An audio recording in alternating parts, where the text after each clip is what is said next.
Una señal de la madurez personal es cuando tenemos un concepto correcto de nosotros mismos. Algunos honestamente manifiestan su inmadurez personal cuando exageran sus bondades, creyéndose sumamente buenos o atractivos, mientras que otros exageran su lado negativo, considerándose muy malos. Algo parecido ocurre en la vida cristiana. Hay algunos en la iglesia que, honestamente, se consideran excelentes cristianos, bastante maduros y entregados al Señor, mientras que otros se consideran grandes pecadores, que no sirven para el Señor para nada, porque no hay nada bueno en ellos. ¿Qué decimos frente a estas dos clases de personas? Ambos están equivocados. Ambos manifiestan señales de inmadurez espiritual. Aquí en Cantares 1, versículo 5, la Sulamita nos presenta el concepto equilibrado y maduro que todo creyente debe tener de sí mismo. Por un lado, un creyente maduro reconoce con honestidad que somos pecadores, tal como la Sulamita reconoció honestamente, morena soy.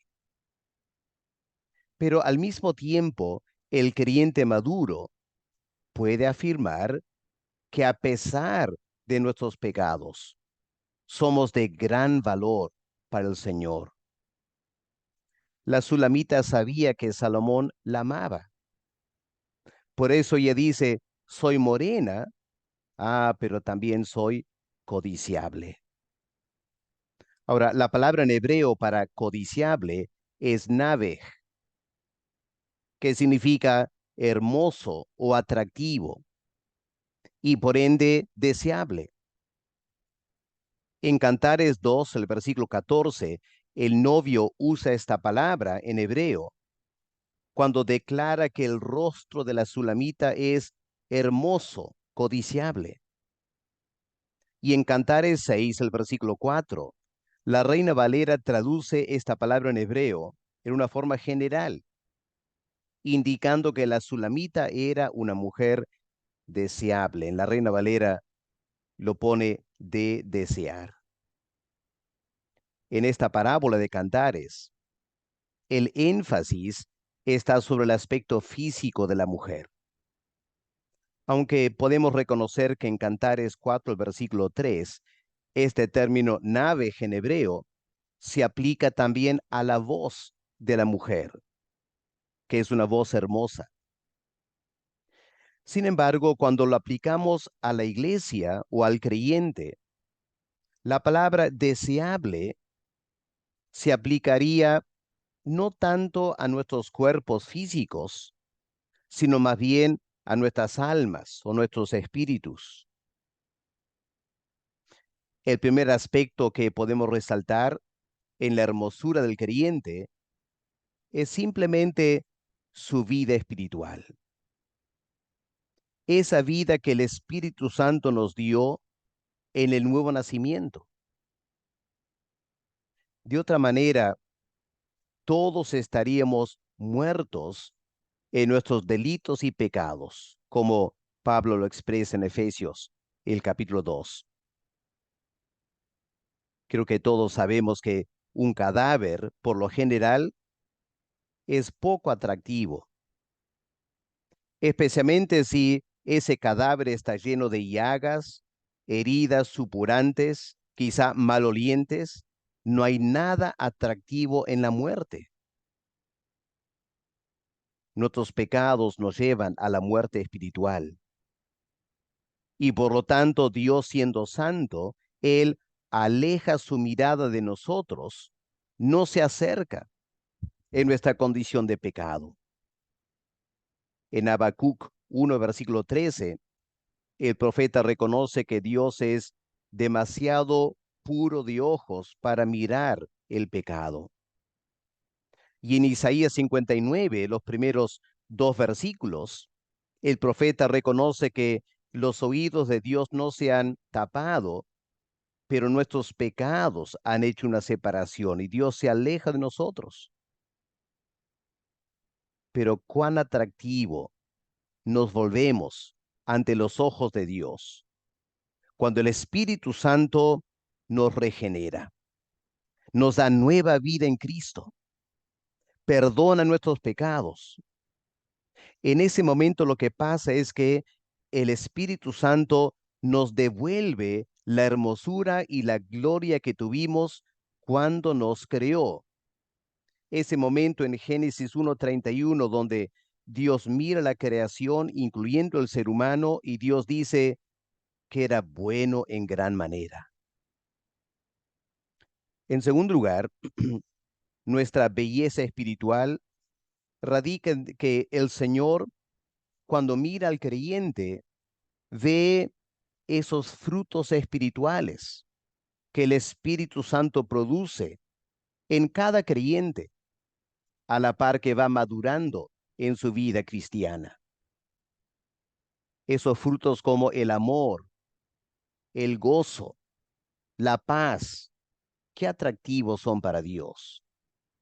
Nuestra benignidad o las demás características que Dios va creando en nosotros nos hacen cada vez más atractivos para el Señor Jesús. Por eso podemos decir con la Sulamita, somos codiciables para el Señor. Y claro, juntamente con esos frutos va la belleza general de la santidad que el mismo Señor obra en nosotros por el Espíritu Santo. El capítulo 5 de la carta a los Efesios, el apóstol Pablo describe la manera en que el Señor se dedica a hermosear a su novia, la iglesia, para el día de las bodas del Cordero. En efecto, Él la santifica para eliminar de ella toda mancha y arruga espiritual. Leamos un momento estas palabras tan hermosas en Efesios 5, versículo eh, 25 en adelante. Hablando a los maridos, explicando lo que el Señor hace con la iglesia, dice, amad a vuestras mujeres, así como Cristo amó a la iglesia y se entregó a sí mismo por ella. Ahora, ¿para qué se entregó? Dice Pablo, para santificarla. Ahí empieza la hermosura que el Señor crea en nosotros por su Espíritu, habiéndola purificado en el lavamiento del agua por la palabra. Claro, antes de ese lavamiento éramos morenos, por decirlo así, en el pecado. Cristo nos limpia de toda esa suciedad. Pero miren qué más hace el Señor. Versículo 27. A fin de presentársela a sí mismo una iglesia gloriosa, hermosa, que no tuviese mancha, ni arruga, ni cosa semejante, sino que la iglesia fuese santa y sin mancha. Como el Señor se deleita en hermosear al creyente, hermosear a la iglesia para el día final.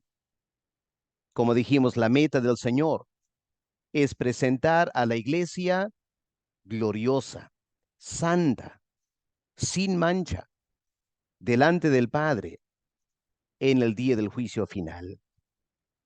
Y hermanos, eso es algo que el Señor quiere y está haciendo en cada uno de nosotros, en la medida que nos sometemos a esa obra de santificación del Espíritu Santo. En tercer lugar, el Señor también ve en el creyente y en la iglesia la hermosura de buenas obras. Estas obras que Él hace o ella hace, el creyente hace, para Dios o para su prójimo.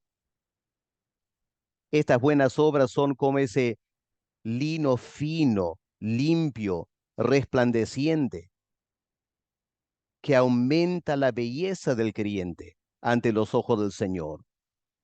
Lo que leemos en Apocalipsis 19, versículos 7 y 8. Pensemos en el ejemplo de Dorcas, esa mujer llena de buenas obras, en Hechos 9, que cuando murió causó tanta tristeza a la iglesia, a las demás personas que la rodeaban, que el Señor envió a Pedro para resucitarla. Qué lindo tener esa clase de testimonio, ¿no es cierto? Ser personas hermosas, codiciables para la gente que nos rodea, para que de esa manera honremos al Señor. Pensemos también en otro aspecto de la hermosura de la iglesia del creyente que podemos llamar la hermosura del culto, la adoración. Por ejemplo, la adoración que el creyente ofrece cada día en su devocional personal, matutino, o también en los cultos dominicales, cuando toda la iglesia se reúne para alabar y adorar al Señor Jesús. Cada vez que el creyente se dispone a orar y lo hace con fervor y con sinceridad, el Señor, ¿qué hace? Contempla la hermosura de ese creyente. De igual modo, cuando nos dedicamos a leer la Biblia y estudiarla, lo hacemos con hambre espiritual porque anhelamos aprender más del Señor y escuchar su palabra.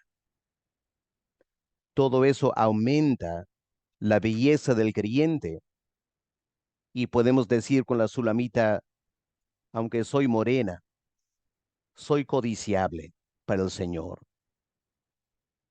Finalmente, el Señor se deleita en la hermosura del buen orden, la unidad de la iglesia, a la que cada creyente aporta con su actitud de sometimiento y tranquilidad espiritual.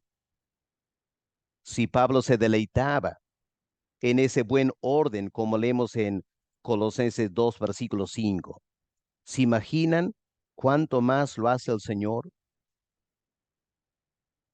Así que al concluir este devocional y a la luz de lo que hemos expuesto, hay que preguntarnos, y hay que ser muy honestos, ¿cuánta hermosura verá el Señor en nosotros? ¿Estamos deleitando la mirada del Señor? ¿O será que nuestro comportamiento, nuestras actitudes ofenden al Señor, entristecen al Señor porque francamente hay poco codiciable en nosotros? Dios nos ayude a quitar de nuestra vida la carne, el mundo y las demás cosas que nos hacen no atractivos al Señor. Y pidamos que el Espíritu Santo obre en nosotros para que podamos decir cada día con más seguridad, morena soy, pero codiciable a los ojos del Señor. Padre, tu palabra usa esta metáfora de la iglesia como la novia de Cristo. Toda novia anhela hermosearse para el día de las bodas. Anhela que el novio la contemple, la vea como codiciable. Y Padre, pedimos que tú nos ayudes a tomar esta metáfora y aplicarla a nuestra vida espiritual, seamos hombres o mujeres. Padre, el pecado nos ha desfigurado, pero el Espíritu Santo nos ha dado nueva vida espiritual. Está produciendo los frutos del Espíritu Santo en nosotros, cambiando nuestras vidas. Eso nos alegra, Padre, pero quizá confesamos que hay mucho más que hacer todavía.